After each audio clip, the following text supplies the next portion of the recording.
Buen día para todos. Gracias por acompañarnos en esta nueva sesión. Hoy retomamos y continuamos el tema de Eva a Sofía.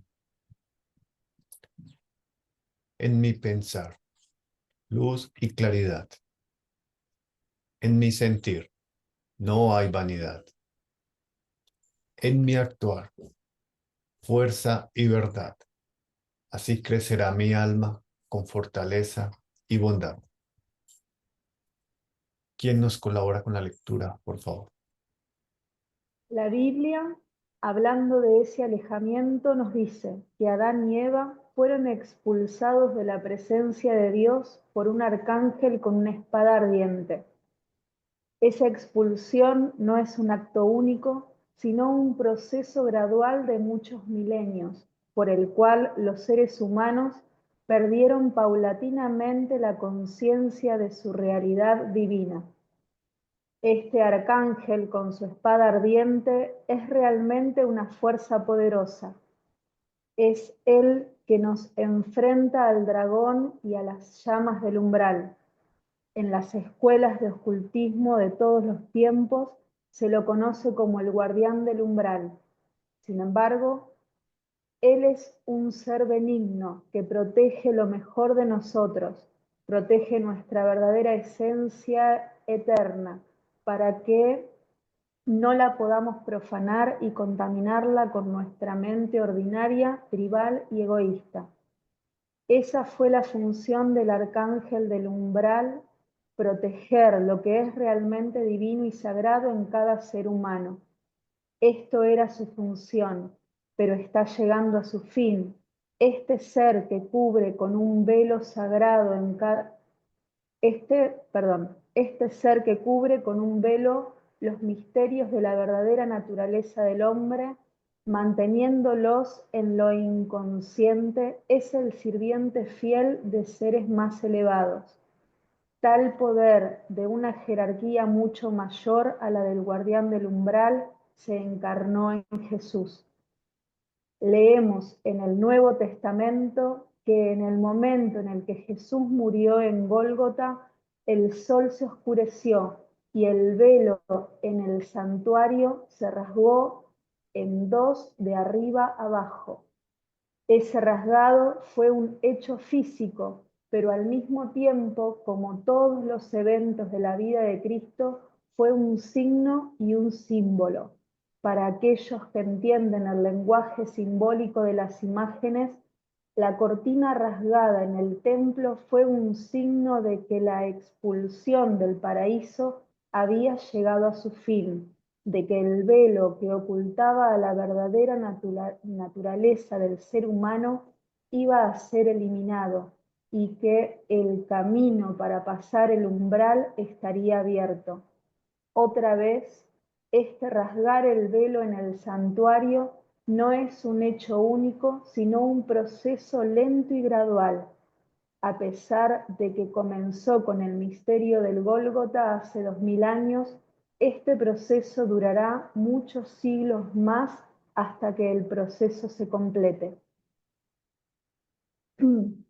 Se dice que Caín era un campesino que cultivaba la tierra y que Abel era un pastor. Es ahí en la diferencia ocupacional de los dos hermanos que debemos buscar el significado oculto. Rudolf Steiner habló del trasfondo oculto de la leyenda en una conferencia dada en la escuela esotérica. Caín, el campesino, cultiva la tierra, siembra las semillas y recoge su cosecha. Al hacer esto, está transformando la tierra, el mundo físico.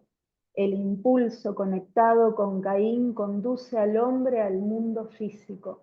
La ocupación de Abel cuidando sus ovejas no transforma la tierra. A Abel no le interesan los logros en el mundo material. Eleva su mirada hacia el mundo espiritual y deja la tierra tal como es. La inquietud de Caín, dirigida hacia el mundo físico, ineludiblemente lo pone en contacto con las fuerzas luciféricas y arimánicas. Abel, en contraste, anhela la pureza y la bondad de la naturaleza humana tal como había estado antes de la caída. Y esto significa que Abel está elevando su mirada hacia aquel ser que posee esta pureza e inocencia, el ser que más adelante iba a nacer como el niño Jesús del Evangelio de Lucas. Es obvio que Caín y Abel representan dos partes de la naturaleza humana. En el alma de cada uno de nosotros hay un Caín y hay un Abel. En la mayoría de nosotros, el impulso de Caín es más fuerte y casi hoy en día y casi no hay un día en el que Abel no es superado por su hermano poderoso. Fragmento del libro La Tierra Viviente de Charles Cobat. Gracias, Estefanía. Muy buen día para todos. Muy buen día, Maestro Mario. Muy buenos días. Comencemos con la retrospectiva.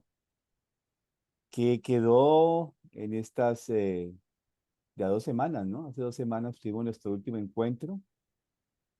Y bueno, siempre la pregunta es qué quedó como latiendo en nuestra mente, en nuestra alma.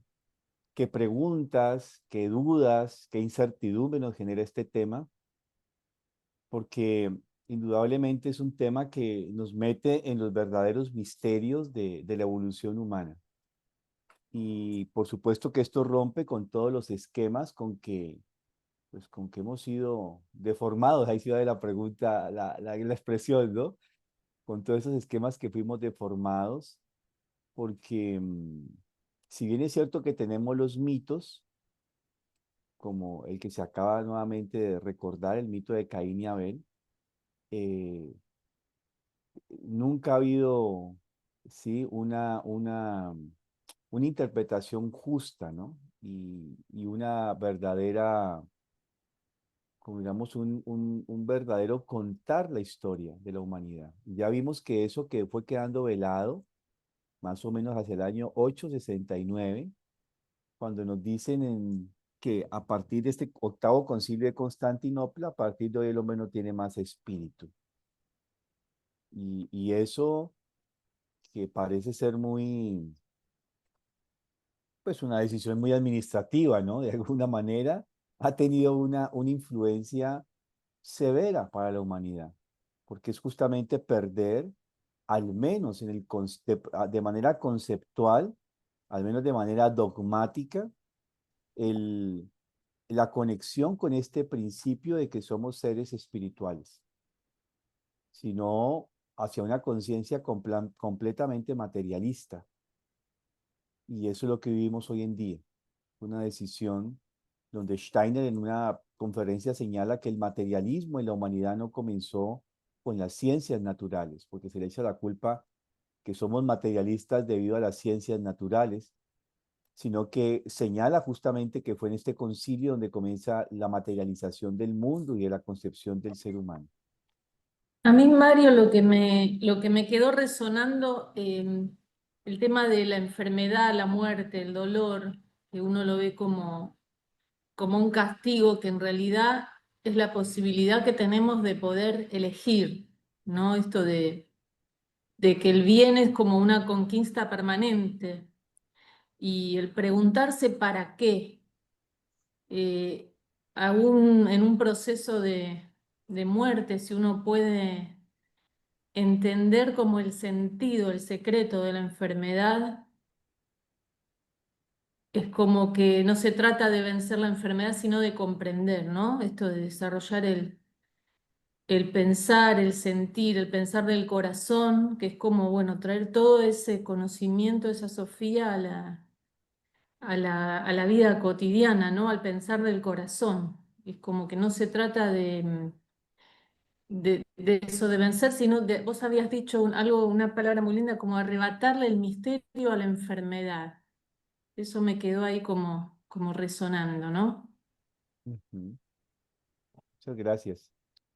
¿Quién más Yo me quiere? había quedado, Mario, que me lo llevé como imagen al ser humano como redentor de las fuerzas adversas. Esto de decir cuando vamos más allá del egoísmo, liberamos a Lucifer, y cuando podemos ver así como a lo alto, poder recordar el mundo espiritual, liberamos a lo arimánico adentro nuestro. Eso como estado de responsabilidad del ser humano. Eso es como que me lo llevé y me quedó así como dando vueltas todas las 2 semanas. Bien, sí. Muchas gracias. Buenos días, Mario. Buenos días. Bueno, a mí lo que sí me queda resonando es lo de conquistar a Sofía, ¿cierto? Ya vimos los ejercicios del corazón, pero ¿qué significa? ¿Qué es eso de conquistar a Sofía? Mm, Bueno, Eso eso es lo lo vamos que a ver, quiero. creo que dentro de 8 días. Todavía hay que tener un poquito de paciencia. Allí vamos a arrebatar el misterio a estos misterios, ¿cierto?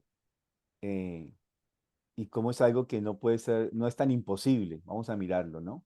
Que siempre que nos hablan de este mundo espiritual, alcanzar el mundo espiritual lo vemos como, no, pues es un imposible, ¿no? Llegar a estrato 10 o 12, no sé, ¿sí? Está en un nivel 1, digámoslo así, ¿no? Entonces, ya de hecho, estos misterios de manera inconsciente acontecen en nosotros. La tarea es hacerlos conscientes, o sea, ¿cómo hacemos el camino consciente?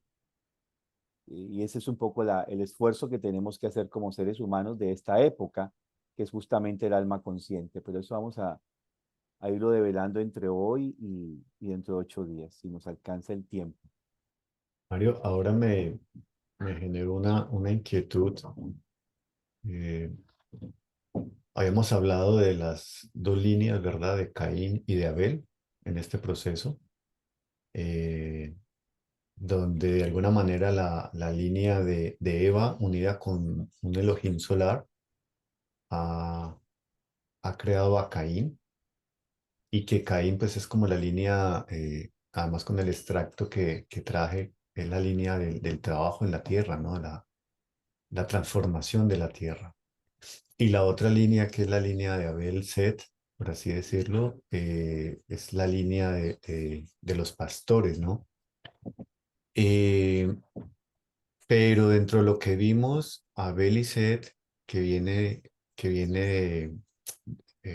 pues de la unión de Eva y Adán, pues de alguna manera solo son los menos celestiales, por así decirlo. Y creo que en algún lado se habla de Eva celestial y de Eva terrenal, pero creo que ahí nos enredamos más.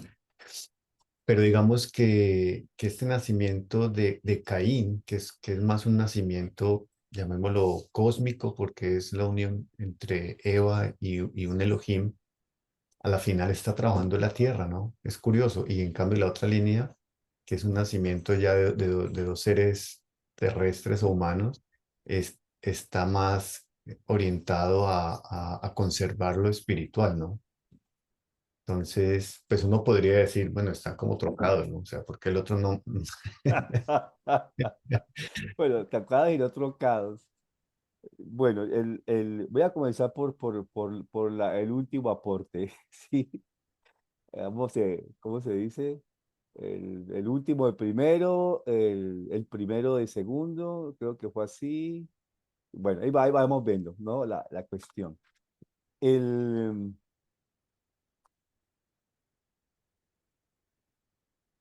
aquí hay un gran misterio, ¿no? Y de los misterios más ocultos, porque siempre se muestra, cuando se dice que Caín cogió la quijada del burro y se la asestó al pobre Abel en la cabeza y lo mató. A veces interpretamos la cosa así, literalmente, ¿sí? Como cuando uno interpretaría un mito, por ejemplo, el de Caperucita Roja, y entonces llegó el cazador y le cogió su, eh, eh, El hacha. escopeta y mata así, y mata al lobo. Y uno podría interpretarlo de esa manera, ¿cierto? Bueno, así está dicho en el mito transformado, en el cuento transformado, ¿cierto? porque la realidad es que dice de que el cazador finalmente coge y llega al lobo y le abre la panza, y cierto, y luego abre la panza, saca a Caperucita, a la abuelita, y luego le cose le echa piedra, le cose la panza, y el lobo cuando se despierta se va al foso. Y uno si toma el mito y lo interpreta literalmente, pues lo está deformando. Porque los procesos de vida y muerte en el mundo espiritual no tienen que ver con esta imagen. Entonces, cuando uno dice de que, o sea, escuchamos de que Caín mató a Abel, la gran pregunta, ¿fue un hecho histórico relatado como un hecho real, como cuando vemos las noticias hoy en día? ¿O es un mito? Es decir, es la explicación de una realidad a partir de una imagen. Esa es la gran pregunta que siempre que tenemos un mito tenemos que preguntarnos. De hecho, tenemos que saber que todo mito, como un cuento de hadas, no está hablando de de una realidad concreta física. No necesariamente, ¿sí? Digámoslo así. Habla de un proceso de vida y de muerte. Eso es cierto. Y de una superposición, en este caso de Caín hacia Abel. Ahora, volvemos a repasar un poco esta leyenda del templo, ¿cierto? Como se le llama. Los Elohim, que son los dioses de la forma, en ese periodo ya hemos pasado por antiguo Saturno, antiguo Sol, antigua Luna, venimos al gran periodo de la Tierra y la humanidad comienza a hacer una recapitulación de cada uno de esos grandes procesos de antiguo Saturno, antiguo Sol, antigua Luna. Y ese proceso lo va a vivir en el periodo Tierra, en la era polar, Hiperbórea, Lemuria y Atlántida, ¿cierto? Y pasamos ahora a esa gran época que llamamos la época posatlántica, en la que estamos actualmente, ¿cierto? Durante 2160 años. Y nos faltan todavía terminar esta y culminar dos grandes periodos más, ¿cierto? Dos grandes periodos de 2160 años. O sea que nos falta para terminar solamente este periodo terminaría como en el 3500 y pico, 3553, algo así, no son fechas exactas, por favor, ¿sí? Entonces, en ese periodo, todavía y sumémosle a lo que nos falta, 2160 más 2160. O sea, 4000, no sé, casi 7000 años más, para que terminemos solamente este periodo, ¿cierto?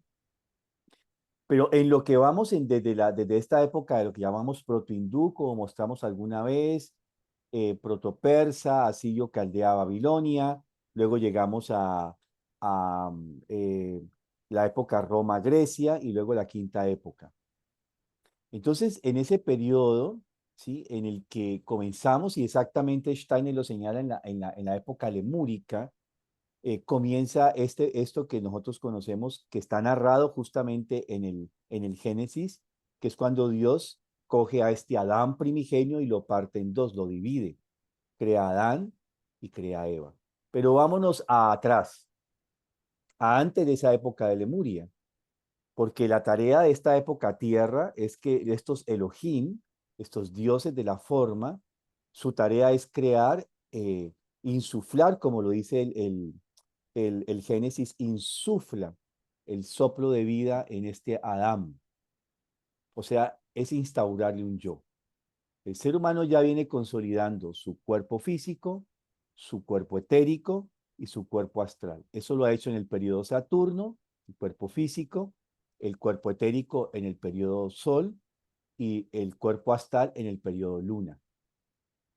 Y ahora en el periodo Tierra, en la gran era Tierra, es introducir el yo humano. O sea, es desarrollar esta individualidad que todos deberíamos tener. Y eso está simbolizado en el Génesis con el soplo que Jehová le dio a este Adán, ¿cierto? Eso es, lo sopla y le da el espíritu, esta cualidad, ¿cierto? Del yo, de un yo superior. Pero antes de que Jehová, el Eloja de Jehová hiciera esto, los seis Elohim que estaban en la tierra ya habían creado a este ser humano, ¿sí? lo crearon masculino, femenino, masculino, porque predominaba más lo femenino, ¿cierto? Y a este ser se le llamó Eva en esta mitología. Entonces, este ser Eva que crearon los 6 Elohim del sol era femenino, masculino, es decir, era un ser andrógeno. Entonces, como portaba este ser lo femenino, digamos que, y aquí y tratemos de imaginar esos seres que se autorreproducen a sí mismos. Hay seres en la naturaleza que nos recuerdan esa etapa de la evolución humana donde nosotros éramos andrógenos y nos procreábamos a sí mismos. Entonces, este ser creado por los Elohim, que se llama Eva, es justamente un ser que porta lo femenino y lo masculino que, como lo dice en la leyenda del templo, lo masculino es insuflado por el ser de los Elohim. O sea, los Elohim, al actuar sobre este ser creado, este ser humano, primer ser humano creado, Eva, ahí este ser es insuflado por lo masculino que es dado por los dioses, de estos dioses del sol llamados los Elohim. Y ahí tenemos a Eva, ¿cierto? De este ser, que era uno, andrógeno, nace un hijo. Porque digamos, este ser Eva-Adam, ¿cierto? Se procrea a sí mismo y nace Caín. O sea, es un ser andrógeno que se procrea a sí mismo y nace Caín. Y este Caín trae todos los impulsos de esta fuerza creadora de los Elohim, que era justamente llegar a desarrollar estas capacidades humanas de relacionarse con la tierra y transformarla. Porque lo que hace todo el proceso de los dioses solares, que son la gran logia materna o femenina solar, que es la logia de Sofía, lo que hace es transformar toda la tierra, que es lo que ha venido transformando, o sea, toda la evolución. Entonces, este Caín porta parte de eso, que es ser como Dios, o sea, ser un creador. Y la única manera de poder ser un ser creador es transformar. ¿Y qué es lo que transforma a Caín? Pues la tierra donde vive, ¿cierto? Porque ya a esos seres se les ha dado lugar para que habiten en la tierra. Bueno, hasta ahí es más o menos entendible, ¿cierto? Creo yo. Bueno, entonces, luego viene una siguiente fase donde ahora el Eloja Jehová, mirémoslo de esta manera, toma a este ser humano que han creado en primera instancia los 6 Elohim del sol y ahora decide separarlo. No solamente le insufla, o sea, lo separa ahora a esta división para que él siga su proceso de desarrollo. Este Eloja no lo hace separadito. Recordemos que él siempre está unido con los 6 y que él se ofrendó cuando la tierra eh, comenzó a ser extendida, sale el sol y luego sale la luna, ¿cierto? Él decide quedarse en la luna para poder ser como el espejo, la refracción de lo que en ese mundo solar se manifiesta en la creación. Esa es la ofrenda de Jehová, o Yahvé también como se le llama, ¿cierto? Depende de la traducción. En algunas le llaman Yahvé, en otras le llaman Jehová. Entonces, este ser ahora en unión con los 6, o con sus otros 6 colegas, los otros 6 Eloja, o sea, los Elohim completos, los 7, ahora dice, el siguiente paso de la evolución ahora es separar, dividir los sexos. Y es importante dividir a este ser humano, que es andrógeno, para poder que se desarrolle una individualidad. Sin esta separación, el ser humano no puede ser una individualidad. Y viene la separación de los sexos. O sea, sexo significa separación. La palabra antigua, sexo, es separación, excisión. Entonces, este ser que era uno, ahora vienen 2. Y entonces imaginemos la evolución de estos seres que son andrógenos y si miramos esa línea, obviamente en la línea de evolución vemos acá los seres que se reproducen a sí mismos y ahora venimos en la separación, macho y hembra, como se dice, ¿no? Y lo va a decir así, los creó macho y hembra, ¿sí? Varón y mujer. Entonces, en ese proceso, ahora, cuando los separa, ahora les da el soplo de vida. Entonces, ahora ya esta Eva o este Adán primigenio no es Adán-Eva o Eva-Adán, sino que ahora es Eva y es Adán. Entonces, estos dos seres separados, ya eh, sexuados, totalmente diferenciados uno del otro, procrean y tienen un hijo que se llama Abel. La diferencia ahora entre Abel y Caín es que mientras Abel porta toda esta fuerza transformadora, creadora, ¿sí? Que es transformar la materia, Abel todavía se queda mucho, digamos, este ser humano, Adán, ¿cierto? No Eva, Adán, sino Adán, Eva, eh, porta todavía mucho esa sabiduría, todo ese reflejo, el resplandor que recibe el Eloha Jehová. Entonces, este Abel es un poco diferente a Caín porque este Abel decide quedarse contemplando, meditando, chupando nube, como digo yo a veces, el mundo espiritual. ¿Sí? Y Jehová, por supuesto, que lo ve muy bueno, porque es que ese es mi hijo amado, diría, no es, es el hijo que más se le parece a uno, entonces uno lo ama más, ¿cierto? Entonces, Abel sigue contemplando en la contemplación, pero esta contemplación que tiene Abel del mundo espiritual es todavía, digamos, atávica, es un don dado, heredado, y él no hace ningún esfuerzo. Abel no se esfuerza, él recibe este don dado de estar contemplando el mundo espiritual. Y lo contempla y está bien. Pero para que la humanidad pudiese seguir su base, esta parte de Abel tenía que morir, porque si no el ser humano no podía llegar a desarrollarse como estaba predestinado para la creación. El ser humano tendría que volverse un conquistador del mundo. Y esto es lo que aparece en la metáfora o en el mito como que Caín mata a Abel. Es decir, va a predominar más este misterio de Caín o las fuerzas de Caín que van a ser las transformadoras de la tierra que las fuerzas justamente de, que las fuerzas eh, de Abel. Debe ser así. Las fuerzas de Caín deben ser predominantes a las fuerzas de Abel.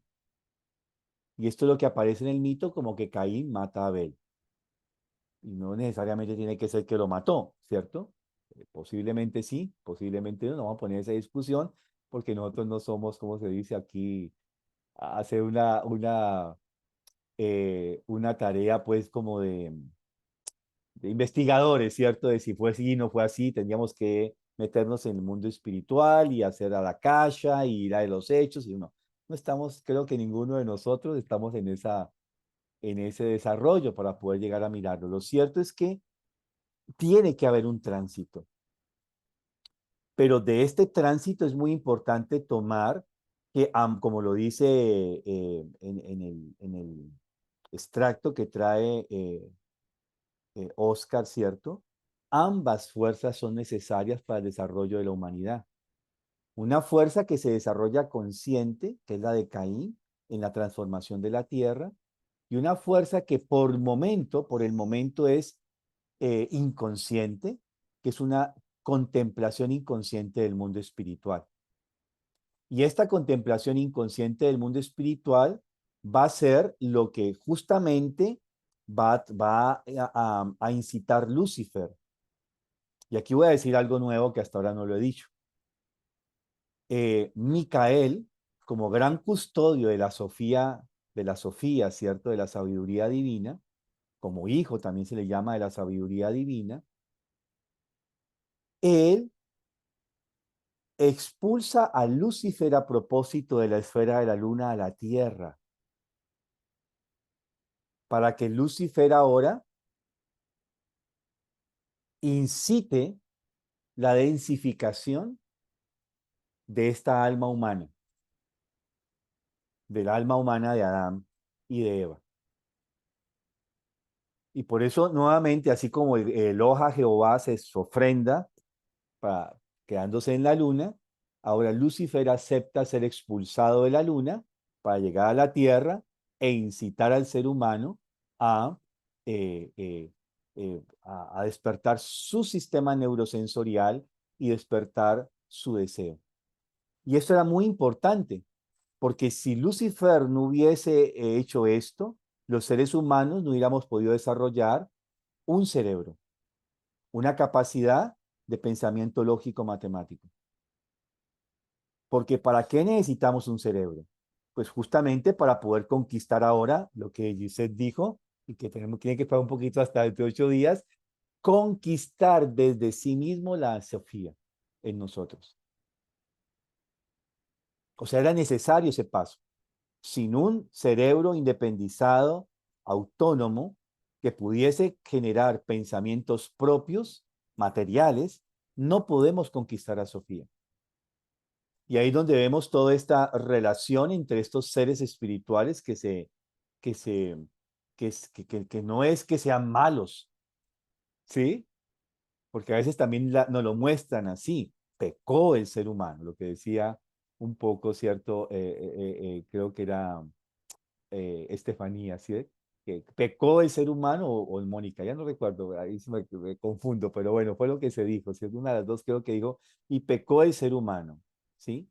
Y entonces y tiene que vivir la consecuencia de su pecado y de su yerro. Pero esto es una forma de mostrarlo. Es una forma de mostrarlo. Imaginémoslo de la siguiente manera. Un estudiante no alcanzó los objetivos de clase. Generalmente nos obligan a que tenemos que corcharlo, ¿no? O sea, no pasa. El estudiante no encontró, no alcanzó las competencias, las habilidades necesarias, terminó el semestre, no lo coloquemos en el colegio, porque en nuestro colegio no se da ese fenómeno, pero digamos, no pasó el semestre y estamos obligados por norma de certificación de calidad que el estudiante tiene que perder el semestre. Y perdió. Pero digamos que eso no es así, ¿sí? Que ahora no pierde, sino que el maestro le dice, bueno, muchacho, ahora este año que viene, pues tú tienes para poder graduarte en tu carrera, tienes que conquistar esto, pero ahora tienes que quedarte en vacaciones. Y en vacaciones tienes que realizar esto y esto y esto y esto y esto, para que cuando regresemos en agosto, finales de julio, tú hayas completado las tareas. Mientras los demás gozan de irse a las Bahamas, a Bora Bora, a Cancún, a Cartagena, qué sé yo, a disfrutar sus vacaciones, el pobre muchacho que no alcanzó sus logros tiene que comenzar a trabajar duro. Y eso puede ser visto como que castigo el maestro. ¿Cómo hace esto con el pobre muchacho? ¿Sí? Es una mirada, pero visto de otra manera, qué maestro tan compasivo. ¿Cómo le da una posibilidad a este muchacho que recupere y no pierda el semestre y no pierda la carrera? Sino que le da la posibilidad de que termine, ¿sí? Con un esfuerzo, claro, doble. Entonces, en este sentido, el castigo y digamos, ese castigo que tiene un sentido aquí positivo, proactivo, ¿cierto? Es un sentido eh, positivo en ese aspecto. Entonces, todo depende cómo se muestre la imagen. Y claro, en el octavo concilio de Constantinopla se generó culpa, deuda, castigo. Se amarró y ese es el discurso que tenemos, ¿no? Y muchos discursos se arman así, y muchos discursos nos hacen sentir culpables, como por ejemplo, uno de estos ODS, de los 17 objetivos de las Naciones Unidas, nos dice de que tenemos que tener un mundo biosostenible. Creo que es el artículo 11, si mal no estoy. Tenemos que tener un mundo biosostenible. Entonces, cuando nos hablan de un mundo biosostenible, nos hacen sentir culpables de que utilizar materiales fósiles es un pecado capital. eh, Natura, somos unos asesinos, estamos matando individuos naturales, minerales, arbóreos o animales, nos muestran esto.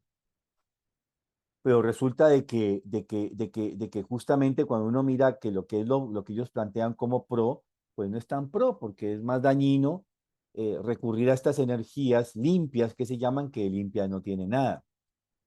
todo depende cómo se muestra realmente la situación. Entonces, esto de deuda y culpa, castigo, pues no es un castigo, una deuda y una cosa que tenemos que pagar porque lo hicimos mal. Entonces, trabajarás la tierra con el sudor de tu frente. Para Caín, ¿cierto? Significa que él tiene que transformar la tierra, él tiene que convertirse en un creador. Y nadie puede ser creador si no lucha. Es un poco la teoría de las teorías hoy en día que están dentro del marco de las teorías progresistas que buscan todo el bienestar de los seres humanos sin ningún esfuerzo. O sea, nadie, es decir, alguien es malo, alguien cometió un crimen y ese crimen que cometió la persona no es su responsabilidad, sino es la responsabilidad de los otros. Y son los otros los que tenemos que hacer algo para que el otro compense lo que llegó a hacer por culpa de nosotros. Es un poco el discurso que está hilado hoy en día en el mundo, ¿cierto? Pero yo no hago nada para transformarme. Yo no hago nada para ser mejor ser humano. Es culpa de los otros. Entonces, en ese sentido, es ahí donde tenemos que cambiar este discurso y es donde tenemos que romper los esquemas. Porque entonces no vemos lo malo como malo, sino como un proceso. Entonces, esta imagen del guardián del umbral, que es un arcángel que aparece con su espada de fuego y dice, hasta aquí llegas, ¿sí? Y es una imagen arquetípica y que nos mostramos, uy, nos expulsaron del paraíso. Claro, teníamos que salir de ese estado de ensoñación, abélico, no sé cómo se llamaría, cómo sería la forma de la palabra en español, de ese estado abélico, estar en la contemplación inconsciente, chupando nube, como llamo yo, del mundo espiritual, y venga, hay que llevar eso a la tierra y desarrollar esa capacidad ahora de manera inconsciente, de manera consciente, dejar de ser inconsciente para desarrollarlo de manera consciente. Es necesario esta tarea. Sin esfuerzo, no puede haber creación, que es otro tema de lo que tenemos hoy en día, ¿no? O sea, se castiga a los creadores, se castiga, es un mundo que castiga actualmente a todo lo que es emprendimiento y cuesta mucho ser emprendedor. Entonces es más bien uno ser empleado, por ejemplo. Es una cosa de que nos han creado, y así fue mi generación, para ser empleados, no ser emprendedores. Y casi que hay un discurso de que castiga al emprendedor porque es mejor ser empleado. O sea, es la esclavitud nueva. ¿Qué es mejor? ¿Ser liberto? O sea, ser un esclavo libre y comenzar a trabajar y conquistar, o seguir de esclavo ahí, buen empleado de la casa del patrón. ¿Sí? Eso es muy cómodo, ¿cierto? No digo que no. Y bueno, algunos tienen que hacer ese trabajo. Entonces, en este sentido, justamente debemos mirar estos aspectos como aspectos que son pro, no son negativos en sí mismos. Y el otro aspecto es cómo les arrebatamos este misterio, porque ahora viene la gran tarea, ¿sí? Todo el proceso entonces de enfermedad, de dolor, enfermedad y muerte no son castigos, son posibilidades de desarrollo. El ser humano tuvo que, de ser este estado paradisiaco, donde el ser humano era infinito, no moría, ahora a partir de aquí tiene que conocer la muerte. Pero la muerte tiene una tarea esencial en principio, nos quita la arrogancia, nos quita el orgullo, nos quita la soberbia. ¿Usted se imagina uno siendo finito?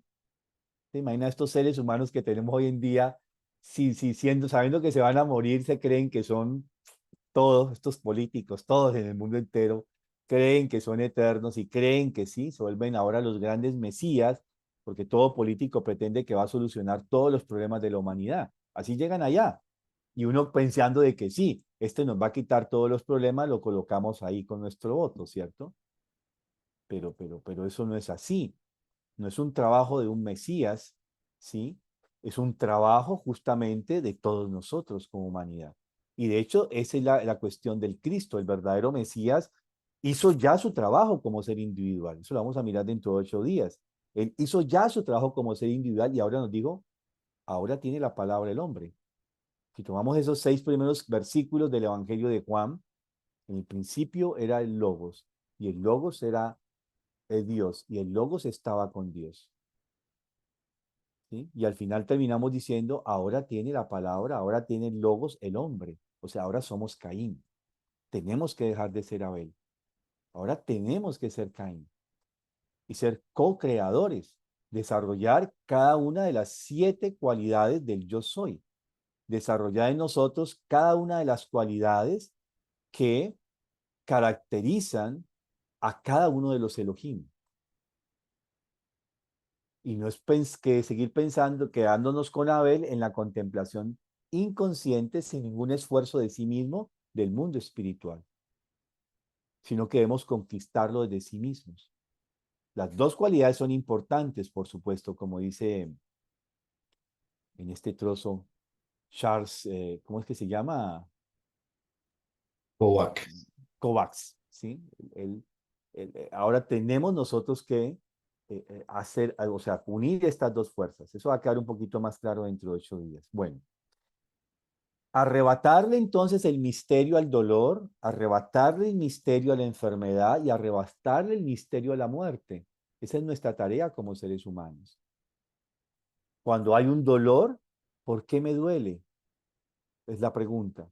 ¿Qué hace que me duela esto? ¿Por qué se vuelve tan doloroso para mí esta situación? Es una pregunta.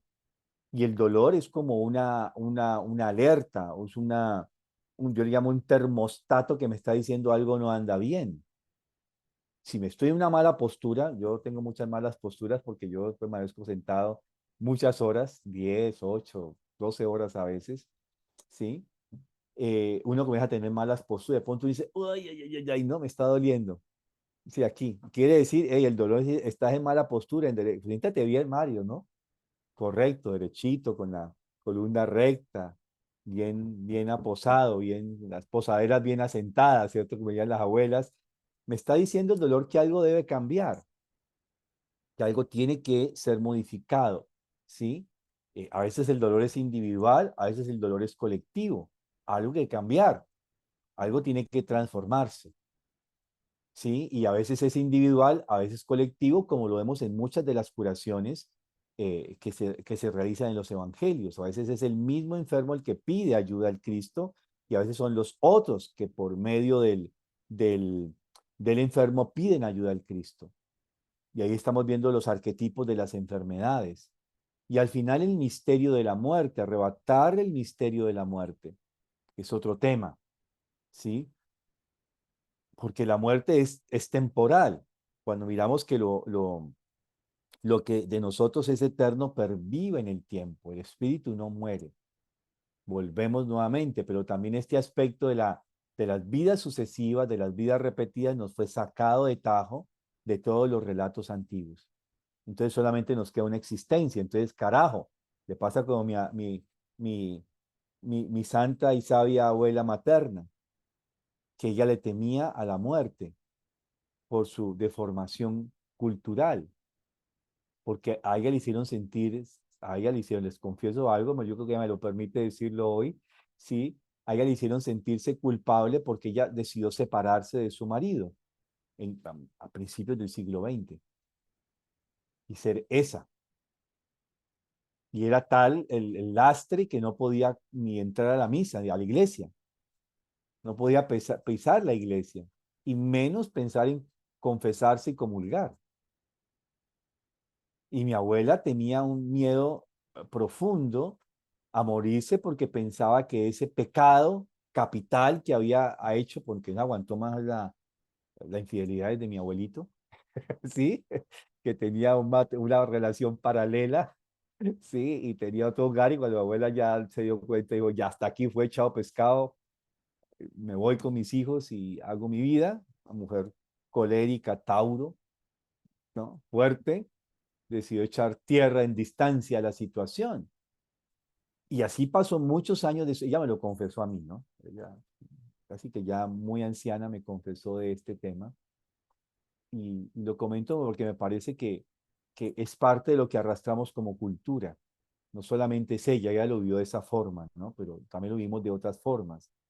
Hasta que un día ella se llenó de coraje y entonces dijo, no, yo voy a hablar con el obispo.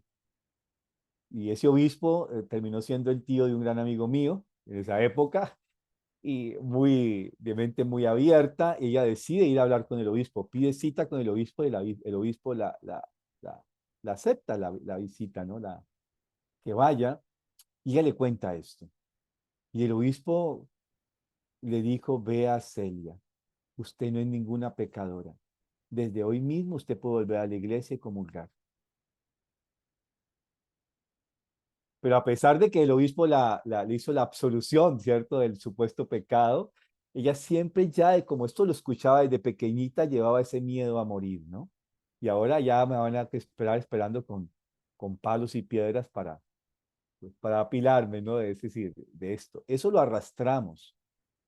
Eso es un aspecto que llevamos culturalmente.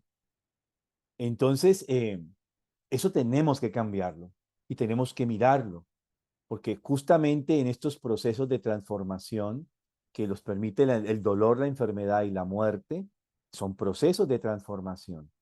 Y cómo el misterio es cómo, si tenemos que morir, que eso fue la maravilla que Elizabeth Kübler-Ross justamente descubre en las terapias, porque ella trata a niños con cáncer y SIDA, ella descubre este séptuple paso de la iniciación cristiana, lo descubre en el proceso de la cura.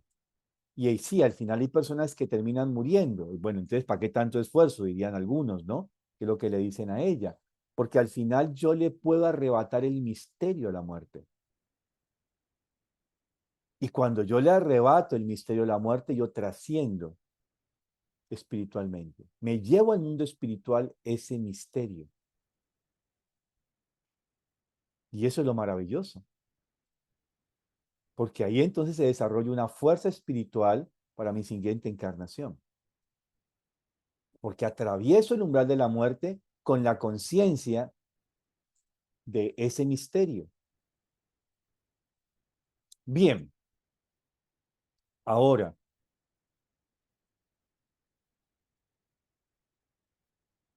la leyenda del templo, voy a introducir esto porque esto es para dentro de 8 días, ¿cierto? Entonces, en la leyenda del templo, nos dice de que lo más pristino de este primer ser humano llamado Eva, ¿sí? De este ser humano que fue Eva, fue preservado. Hagamos de cuenta que Steiner lo explica de la siguiente manera. Una parte del alma que incorporaba el ser de Eva, o sea, la mitad, o sea, tenemos un alma, ¿cierto? Entonces, digamos que una parte del alma de Eva, el ser de Eva, encarnó en el cuerpo físico de Eva, pero otra parte de esa alma fue preservada, no encarnó completamente. Y esa parte que no encarnó completamente fue preservada en el mundo espiritual como la Eva celestial. Ese ser humano, esa parte del ser humano que no se dejó tentar, que no se dejó seducir por Lucifer, fue preservada en el mundo espiritual. Ya los seres espirituales sabían lo que iba a pasar. Recordemos que el descenso de Lucifer a la tierra fue algo ya que sabía que iba a pasar, porque es la tarea de Micael, expulsar a Lucifer de la esfera de la luna a la esfera de la tierra, porque ya tenía una tarea Lucifer que hacer en la tierra, que era tentar al ser humano para poder que desarrollara su sistema neurosensorial. Y como sabían esto, entonces preservan esa parte más, digamos, eh, pristina del ser de Eva, lo preserva en el mundo espiritual y eso es lo que se va a conocer como Eva celestial. La otra ser, el que cae, la Eva que cae, que se deja tentar, que era necesario que se dejara tentar, no había opción, tenía que ser así, esa vamos a llamarla la Eva terrenal. Entonces tenemos una Eva celestial y una Eva terrenal. Bien, por la otra parte, de la misma forma, este Adán que también cayó en la tentación con la otra Eva terrenal, de ese Adán, también una parte de esa alma pristina es preservada en el mundo espiritual. Y a este Adán, algunos le llaman el Adán Cadmon, otros le llaman el Adán alma natánica, también se le va a llamar en los misterios esotéricos, se le va a llamar alma natánica, y al Adán que se dejó tentar, que era necesario que se dejara tentar, porque no, no podíamos tener cerebro y sistema neurosensorial, ese le vamos a llamar Adán. Entonces ya tenemos un Adán, ya no es con M, Adán que se deja tentar y cae, ese es el Adán terrenal, y tenemos una Eva terrenal. Pero parte de estos dos, que es pristina, se preserva en el mundo espiritual. La parte masculina se le va a llamar alma natánica y la parte femenina se le va a llamar Eva celestial. Ahora,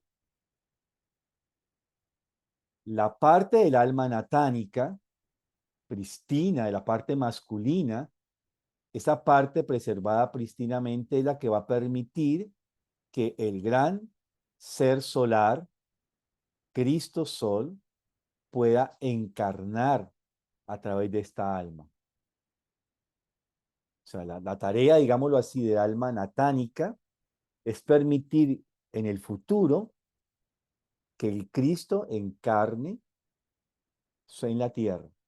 Y ya vimos en alguno de nuestros cursos que la encarnación de Cristo en la tierra sucedió en 4 momentos, 3 momentos previos al Gólgota. Y en esos 3 momentos, lo vimos en ese curso, no sé si lo recuerdan, ¿cierto? El que ayuda a evitar ese proceso de descenso, de caída como coco a la tierra, ¿sí? Es la unión del alma natánica con el Cristo. Eso quizás lo retomamos dentro de, si uno alcanza dentro de 8 días, tenemos que hacer una más, porque hay que explicar muy bien este proceso, ¿cierto? Bueno, y por otra parte, esta Eva que tenemos terrenal, que tiene la tarea de, igual que el Adán terrenal, de ceder a la tentación para poder conformar el sistema neurosensorial, esta Eva terrenal a la vez tiene su alma gemela, que es la Eva celestial. Y la Eva celestial va a tener la tarea de ir incorporando a la Sofía, a la gran sabiduría divina, que es la que custodia, ese principio de la custodia Micael. Dentro de eso hablaremos dentro de 8 días. Si nos rinde, terminaríamos dentro de 8 días. ¿Sí? Al menos lo esencial. Lo esencial. Maite levantó la mano.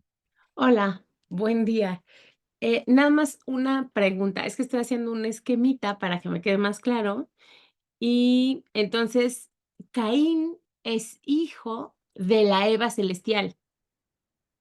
Del primer ser humano, no de la Eva celestial, del primer ser humano, llamado Eva.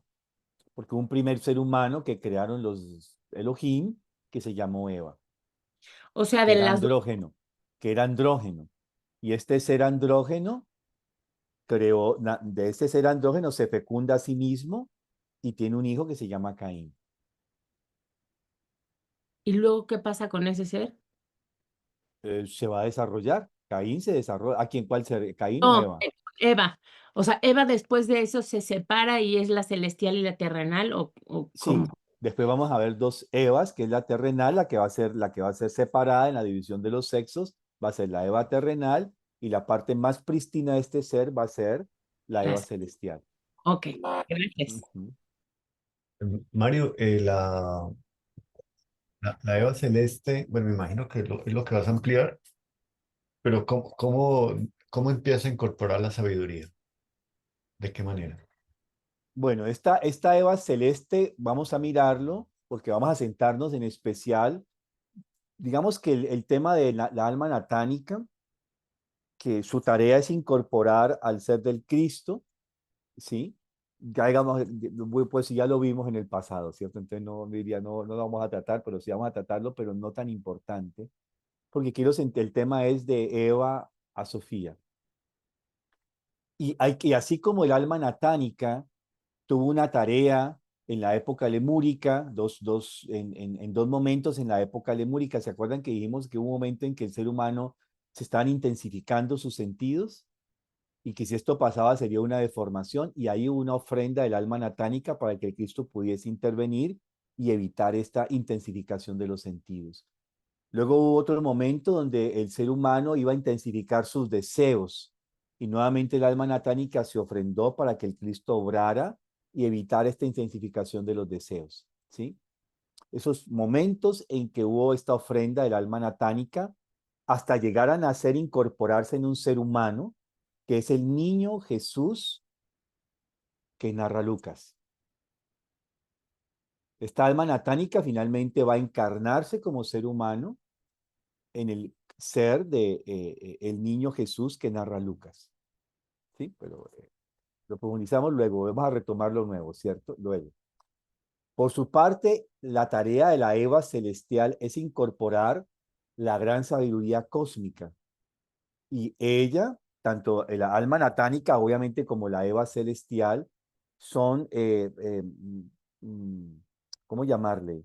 Tiene una colaboración estrecha con Micael, porque Micael es el custodio, como el arcángel más desarrollado del Sol, porque hay seres espirituales que alcanzan un mayor desarrollo. Entonces, Micael, como el gran arcángel que ha alcanzado su máximo desarrollo, es el custodio justamente de esta sabiduría celestial. Entonces, esta Eva celestial va a trabajar unidamente con Micael, y su tarea es ir incorporando, permitiendo que se encarne esta sabiduría cósmica. Y ella va a aparecer en varios momentos, y sobre todo podemos ver la evolución en el desarrollo histórico de la filosofía. Entonces, hay un primer momento, ¿sí?, en que aparece ella incorporándose en el cuerpo astral de los seres humanos. Eso lo vamos a mirar con más detalles dentro de 8 días. Ella se comienza a incorporar en el cuerpo astral de los seres humanos, inicialmente uniéndose al alma sensible, posteriormente al alma racional y finalmente al alma consciente. Y en cada uno de estos momentos en que esta Eva celestial, que porta, que encarna la sabiduría cósmica universal, se produce algo. Entonces va a aparecer la teosofía, va a aparecer la filosofía, y va a aparecer al final la antroposofía. Esa es la gran tarea de la Eva celestial. Y esa Eva celestial es la que se va a incorporar en el ser de la María que narra Lucas. Después vamos a mirar el otro niño, Jesús, que narra Mateo, y la otra María, que narra Mateo, pero eso no lo enredemos ahora. Sí, el enredo hoy dentro de 8 días. ¿Y tiene alguna relación con Pentecostés? Claro, por supuesto, porque gracias a esto es que se va a permitir que aparezca el Espíritu Santo. Mario, Sí, Mario, hablas del alma terrenal de Eva y hay un alma también cósmico de Eva celestial, de la Eva celestial. Eva celestial es la parte cósmica o espiritual, que se preserva la parte más pristina de esta Eva. Entonces, a esa le llamamos Eva celestial. Y la Eva terrenal es la que pues está aquí, la parte del alma, la parte femenina del alma humana que cede a la tentación y que se encarna como ser humano, que es esta primera Eva que conocemos del paraíso, las que fueron expulsadas. Entonces, esta Eva que fue expulsada del paraíso, que toma un camino terrenal, descendiente para poder ser después ascendiente, ¿cierto? Esa es la Eva, pero algo de ella que es pristino se preserva en el mundo celestial, y es lo que vamos a llamar como Eva celestial. Pero que no hay alma ahí. Sí, hay O alma, ella es un hay alma. alma, ¿no? Es Es un alma alma. y se configura después como un arcángel, que lo vamos a mirar dentro de 8 días. Ah, vale. Igual que al alma natánica, se configuran como seres arcangélicos, porque su desarrollo llega a ser allá.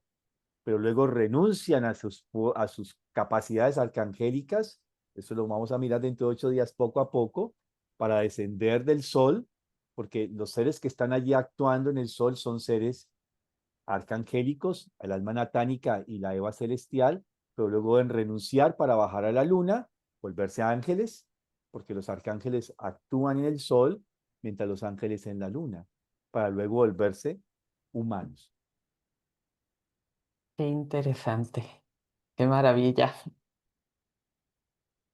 Bueno, Maitel también levantó la mano. Ay, rápido. Es que este tema me causa muchas cosas, pero entonces el niño de Lucas tiene alma natánica del Adán que quedó en el mundo espiritual, o sea, el alma natánica, y a la mamá, o sea, su mamá tiene el, pues el alma de la Eva celestial, o sea, los dos Sí. están en Lucas. En Lucas. Ok, Esta alma natánica va a incorporarse en el ser del niño Jesús de Lucas y el alma de Eva celestial va a incorporarse en el ser de la María de Lucas. gracias. Ujú. Bueno, Bueno, debemos dar paso a la parte artística. ¿Quién dijo algo? sí, dejemos algo para dentro de 8 días, Mario. Entonces ya se complica la cosa. Ya mirar cómo juego este juego de damas chinas y lo desenredamos. Como, Bueno, como dicen por ahí, todavía no saqué toda la carne en el asador. bien. Ok, demos paso a la parte artística. Muchas gracias, Mario. Con mucho gusto. Gracias. Muchas gracias, maestro. Muchas gracias. Gracias, Mario. Querida Isabel, por... Hola, ¿qué tal? Bueno, pues a ver, os traigo en el dibujo de formas de hoy, os traigo un trabajo que le he llamado de la percepción, de lo que percibimos a la perfección, ¿no? A lo perfecto, a lo real, a lo que somos. Entonces vamos a trabajar la forma y la transformación. Y creo que escuchando al maestro Mario nos va a venir muy bien el trabajo de hoy. ¿Se me escucha? Sí, perfecto. Vale, muchísimas gracias. El objetivo de este dibujo de forma es dos objetivos principales, son dos objetivos. Potenciar la imaginación y la autotransformación, la autosanación. Eh, yo digo que con Dios todo se puede y como el Cristo es creado a la semejanza de Dios, pues esa fuerza habita dentro de nosotros. Creo realmente que podemos sanarnos a nosotros mismos y transformar cualquier situación. Entonces, el trabajo que traigo hoy, a nivel personal, porque se dice fácil, después hay que entrenarse, ¿no? Creo que pues lo que traigo es ese camino de autosanación y lo vamos a hacer a través de dibujar en el folio una mancha. Vamos a hacer una meditación y os voy a ir guiando. El ejercicio es sencillo, potenciar la imaginación y la autotransformación. Dibujamos la mancha y vamos a hacer unos minutos de observar la mancha y transformarla. No tiene que ser una forma, puede ser abstracto, no tiene límites. Eso vamos a dejar sentirnos y, y bueno, sentirnos libres para transformar esa mancha. ¿Se entiende el Sí, trabajo? ¿Sí? Vale. Pues lo que vamos a hacer es, vamos a respirar profundamente, nos vamos a poner cómodos, nos podemos apoyar en el respaldo de la silla, si queremos. Vamos a cerrar los ojos, vamos a respirar profundamente. Las veces que necesitemos. Y si lo tenemos claro, pues vamos a ir al folio. Vamos a coger un lápiz, una cera, lo que tengamos a mano, o incluso con el dedo, lo podemos imaginar también. Y vamos a pintar la mancha. Una característica del dibujo de formas es que cuando estemos haciendo la mancha no levantemos el lápiz del folio.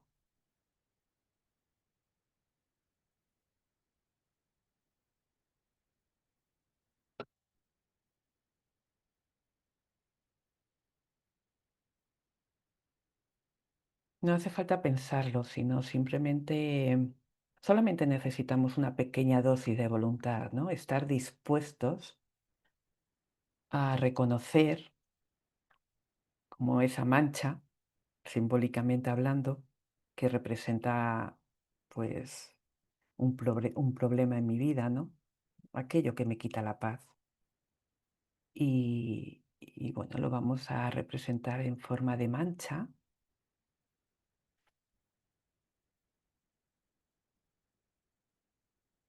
Y sin levantar el lápiz,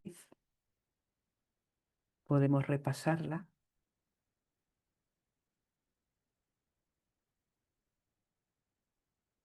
No sé si se me ve bien. Sí, Y observar, vale, gracias, Oscar. Y observamos si algo se despierta en nosotros, alguna sensación o bien alguna imagen, alguna idea. Y una vez que tengamos la mancha, pues aquí podemos dejar volar la imaginación. La imaginación no tiene límites. Y vamos a transformarla. Aquí sí que podemos levantar lápiz y buscar otros colores o seguir con el mismo lápiz.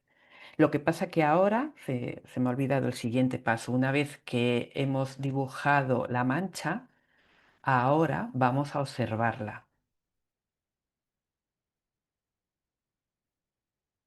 Esto lo podemos hacer dentro de 2 o 3 minutitos. Podemos girar incluso el papel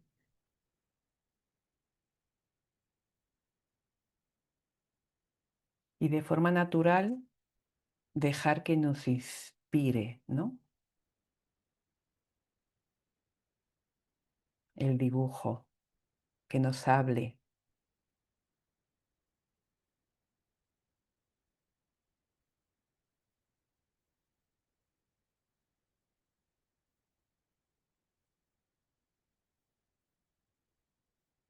Y si lo tengo claro, pues puedo empezar a transformar la mancha libremente. Ya digo que no tiene que ser una forma específica. Y es algo nuevo. Podemos hacer una forma nueva o algo abstracto. El proceso es personal. Incluso podemos identificar algo y después querer plasmarlo y según vamos transformándolo, se puede ir transformando en otra cosa. A mí me ha pasado, ¿no? Ay, os voy a enseñar. Tengo aquí un dibujo que hice ayer. Lo hice rápido, la verdad. Tenía que haberle dedicado más tiempo, pero quería practicar.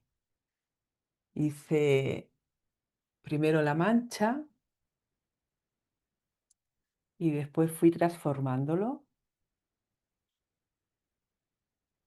Vi un punto, un ojo, una cabeza de un animal. Al final, bueno, eh, también pasé por un corazón y después se transformó en un colgante.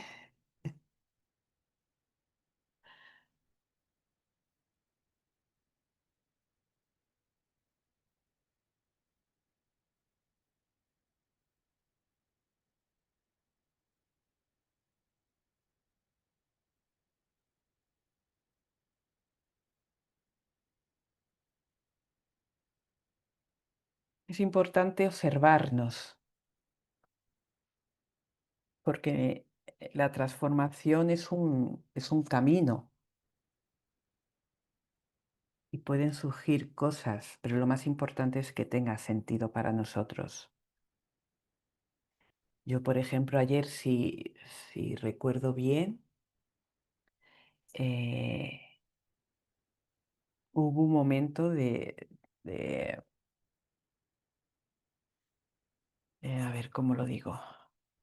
Surgió un obstáculo porque quería que fuese bonito y no, no tiene por qué ser bonito. Es transformar y la transformación muchas veces pues no se entiende o no tenemos que saber realmente lo que está pasando a nivel invisible, ¿no? Cuando ocurre una autosanación. Pero me di cuenta, ¿no? Cómo mi ego quería, pues, eh, transformarlo en algo bonito. Y no tiene por qué ser algo bonito, ni tiene que tener sentido.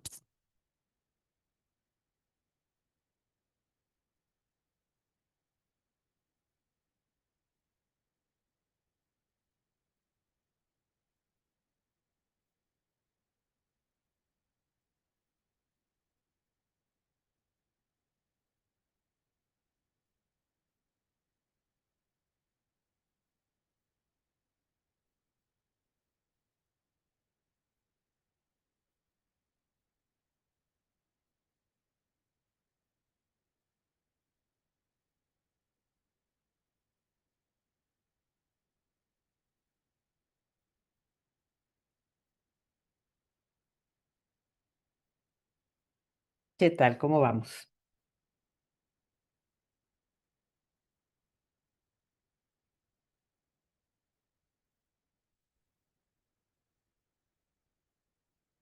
Transformando todavía. Muy bien. Le podemos dedicar, podemos terminarlo más tarde, porque hay veces que a lo mejor no llegamos a conectar con el dibujo porque realmente hay un obstáculo o hay, eh, sí, puede haber pues un obstáculo que nos impide conectar realmente, ¿no? Y lo podemos dejar y cogerlo más tarde, o sea que no hace falta que lo terminemos hoy. Podemos trabajarlo durante varios días. Solo es tiempo, ¿no? Que las cosas cambien y se transformen. Y a veces, pues bueno, es bueno parar y soltar y volverlo a coger más tarde.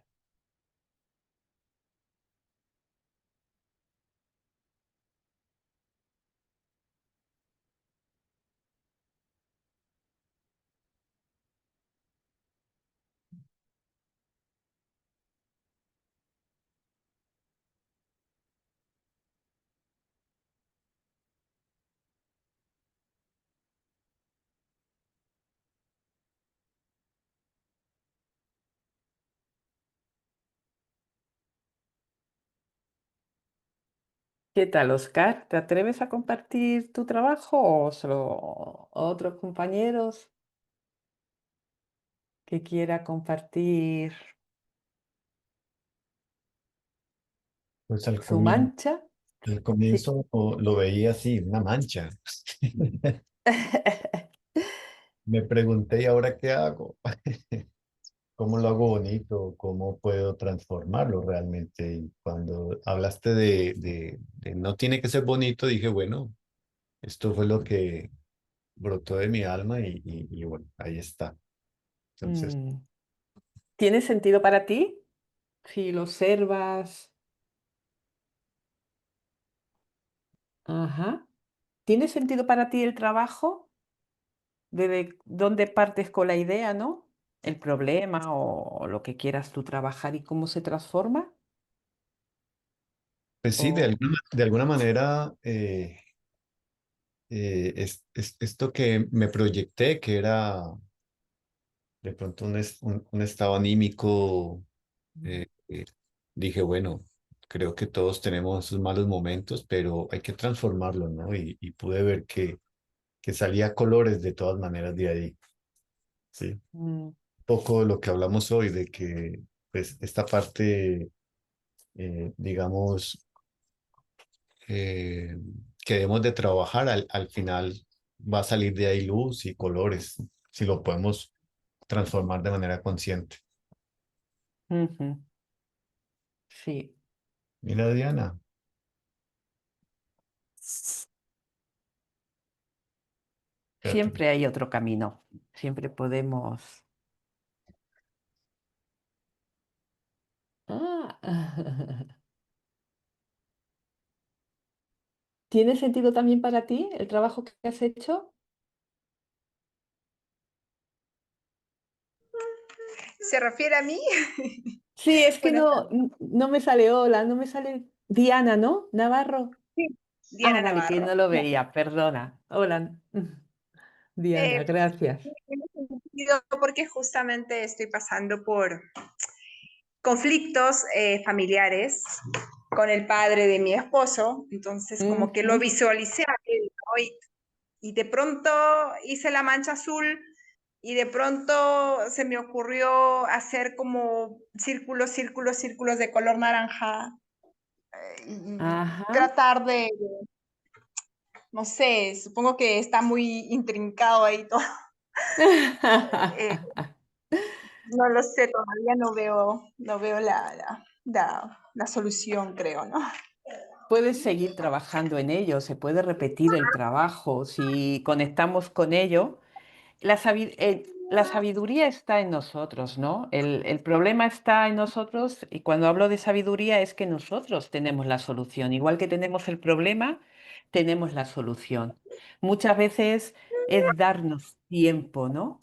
Es un proceso muy rápido lo que hacemos aquí en poquito tiempo, pero esto requiere un trabajo más largo, donde tú sentarte tranquilamente, si puede ser en un espacio donde no seas molestada, ¿no?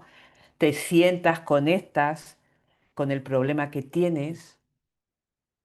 Lo que se me olvida decirlo es, cuando he dicho que solamente necesitamos una pequeña dosis de voluntad, es estar dispuestas o dispuestos a transformar ese problema.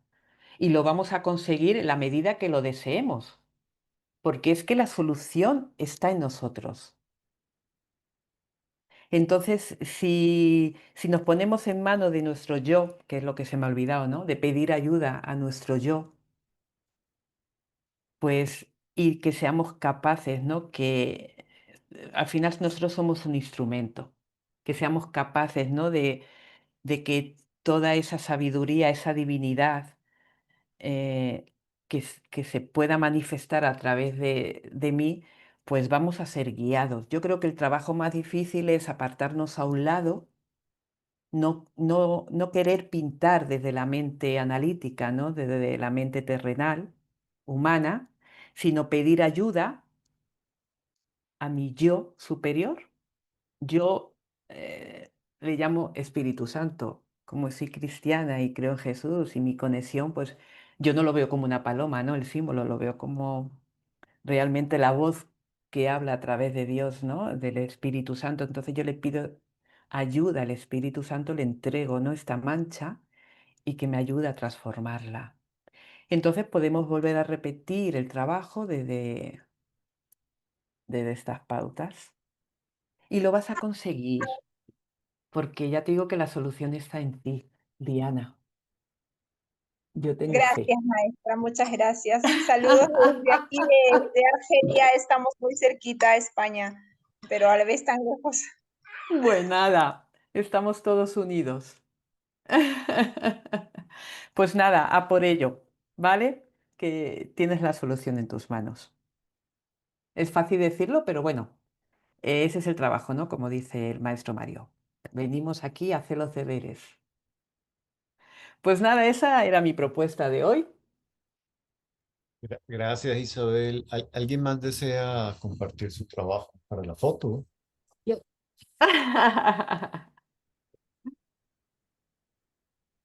¡Ay! Acércalo un poquito. ¿Puedes decirnos, puedes compartir con nosotros cuál era tu mancha, por favor, si eres tan generosa? Hola, pues empecé con una mancha muy negra, algo muy negro. Y ¿Representa alguna emoción, alguna idea? ¿Puedes decirlo, un compartirlo o no? un pensamiento Ok. que tenía, Ujú.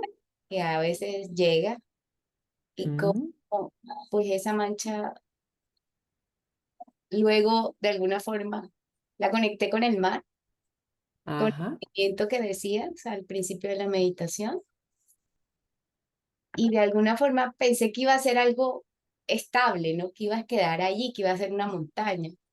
Y después vi que se podía mover y que iba a nadar Qué y bueno, ¿no?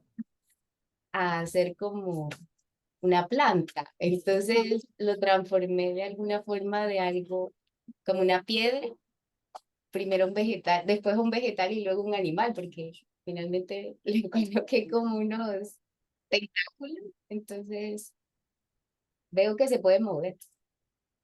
Genial. Tenemos el poder de transformar las cosas. Y esto es algo simbólico, no lo podemos llevar a cualquier situación, ¿no? Al final, pues esa es para mí la lección de vida, ¿no? Tengo el poder de cambiar y como no hay nada estable ni fijo, ¿no? Todo se mueve. Pues qué maravilla, qué Y maravilla. Isabel, de verdad, qué regalo. Gracias. Pues nada, gracias a vosotros. No sé si alguien quiere compartir más o cerramos. Sí, Isabel, yo quería compartir un poco, bueno, a pesar de que mi cámara está como anulada, cada experiencia contigo es una experiencia muy especial Ay, muchísimas gracias. y muy ligada pues a lo que es el sentimiento a través de cualquier material, sea el color, sea la forma, sea el dibujo. Mm, Entonces, yo creo que es como que la clave de hacernos sensibles a través de cualquier técnica o, o cualquier ejercicio. Muchas gracias, Isabel. sí, porque esto no lo podemos llevar, Miguel, a cualquier problema. Yo digo que me quite la paz, ¿no? Todo aquello que me quite la paz es un problema para mí. Entonces podemos transformarlo y solamente necesitamos estar dispuestos a hacerlo, ¿no? A moverlo y vamos a encontrar la manera. Ya digo que la solución está en nosotros. El problema está en nosotros y la solución también. Entonces, donde pongo la atención, en eso me convierto. Si dejo la atención en la mancha, ¿no? Me quedo ahí en la forma. No, voy a poner la atención en la solución. Y en la medida que lo desee, en esa medida se me va a dar. Entonces, tengo la solución. Pedimos ayuda. Y yo en lo que pueda ayudaros de verdad, si está en mis manos, eh, os acompaño.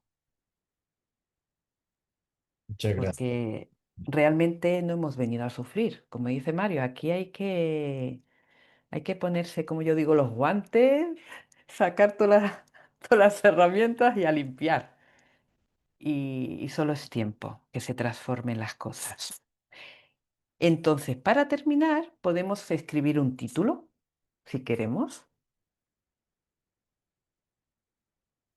Claro que tenga sentido.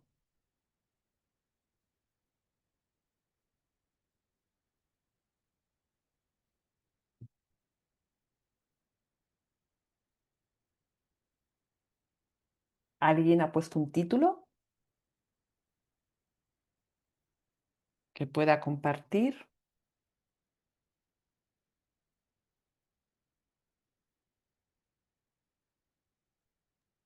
Retoños. ¿Cómo? Retoño. Ah, qué bueno.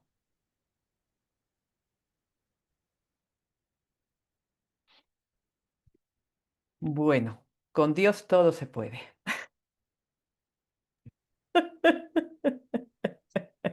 Isabel, mil gracias. Muchas gracias por tu cariño y tu tiempo.